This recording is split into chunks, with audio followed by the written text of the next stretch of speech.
करें। आप सभी बच्चों को आश्चर्य हो रहा होगा कि ब्लैक बोर्ड घड़ी में कैसे बदल गया। मुस्कुराइए भाई, आज हम समय ज्ञान का अध्ययन करेंगे। इस इकाई में कक्षा 9वीं से 10वीं तक 2 अंकों से लेकर 4 अंकों के प्रश्न पूछे जाते हैं। बूंद बूंद से घट बढ़ता है और अंक अंक से अंक सूची बनती है, अतः हमें हर अंक पर अपना अधिकार करना ही होगा। आइए अब हम सीखते हैं। संस्कृत में 1 घंटे को 4 भागों में विभक्त किया जाता है। इन भागों को चरण भी कहते हैं। 15-15 मिनट के यह चरण संस्कृत में पाद कहलाते हैं। पाद समय की एक इकाई है। समय ज्ञानम की इस इकाई में जब कोई सा घंटा पूर्णता को प्राप्त करता है तो हम बोलते हैं एकवादनम।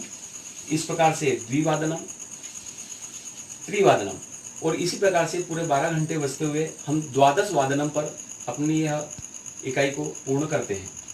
अब जैसा कि मैं पूर्व में बता चुका हूँ कि इस 1 घंटे को 4 चरणों में बांटा गया है। ये 4 चरण पाद कहलाते हैं। इसमें सपाद, सार्ध और पादोन, इन 3 भागों में बांटकर यह घंटा पूर्णता को प्राप्त होता है। जब पूर्ण घंटा हो जाता है तो हम बोलते हैं एकवादनम, द्विवादनम, त्रिवादनम, चतुर्वादनम, पंचवादनम, षटवादनम, और इसी प्रकार से द्वादश वादनम तक पूरे 12 घंटे पूर्ण होते हैं। इन 12 घंटों को इस प्रकार से दर्शाया गया है। जब कुछ बजकर 5 मिनट होते हैं, कुछ बजकर 10 मिनट होते हैं, 15 मिनट होते हैं, 20 मिनट होते हैं, तो उन्हें संस्कृत में किस प्रकार समय ज्ञानम में अभिव्यक्त किया जाता है, आज हमारा मुख्य फोकस वही रहेगा। जैसे 3:05 अगर हो रहा हो तो हमें उसे कहना होगा पंचाधिक त्रिवादनम। 10 मिनट अगर अधिक हो रहा हो तो दशाधिक त्रिवादनम। जब 3:15 हो रहे हो तो उसे कहना होता है सपाद त्रिवादनम। सपाद का अर्थ ये हुआ कि उस पूरे घंटे का एक पाद पूर्ण हो गया, सपाद त्रिवादनम कहलाएगा। प्यारे बच्चों, अभी हमने पढ़ा सपाद त्रिवादनम अर्थात 3:15। जब कांटा 4 पर आता है तो हम बोलते हैं 3:20। इसको संस्कृत में 2 प्रकार से बोला जाता है।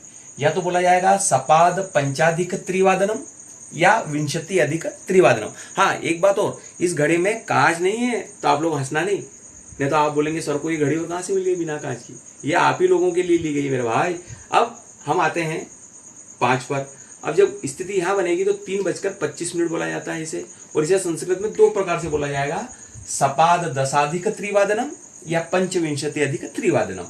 उसके बाद स्थिति जब इस प्रकार से बनती है प्यारे भैया और बहनों कि कांटा 6 पर रहता है तो यह आधी स्थिति कहलाती है घंटे की, तो इसको बोला जाता है सार्ध। सार्ध त्रिवादनम, सार्ध चतुर्वादनम, सार्ध पंचवादनम, सार्ध षटवादनम, यानी प्रत्येक घंटे के आगे सार्ध लगाया जाता है तो हम अपनी अभिव्यक्ति दे सकते हैं। जब कांटा 7 पर आता है और 35 मिनट बोलने की अभिव्यक्ति होती है तब कहा जाता है पंचाधिक सार्ध त्रिवादनम। यहाँ जब कांटा आएगा तो दशाधिक सार्ध त्रिवादनम, और जब यहाँ स्थिति बनती है जब 15 मिनट बजते हैं 4 बजने में, उस स्थिति में बोला जाता है पादोन चतुर्वादनम, अर्थात एक पाद कम है 4 बजने में। इसे पाद धन ऊन अर्थात न्यून गुण संधि के द्वारा दर्शाया जाता है कि एक पाद कम है, इसके लिए पादोन चतुर्वादनम। जब स्थिति यहाँ बनती है जब 4 बजने में 10 मिनट कम होते हैं तब हमें बोलना होता है दशोन चतुर्वादनम।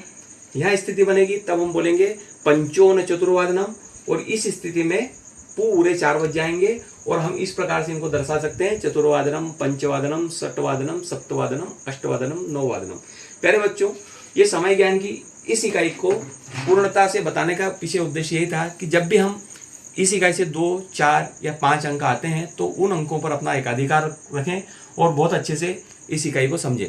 आप चाहें तो इसका स्क्रीनशॉट भी ले सकते हैं। और इसी के साथ यह समय ज्ञान की इकाई यहाँ समाप्त होती है। सभी को नमो नमः। अगले शनिवार फिर मिलेंगे इसी समय।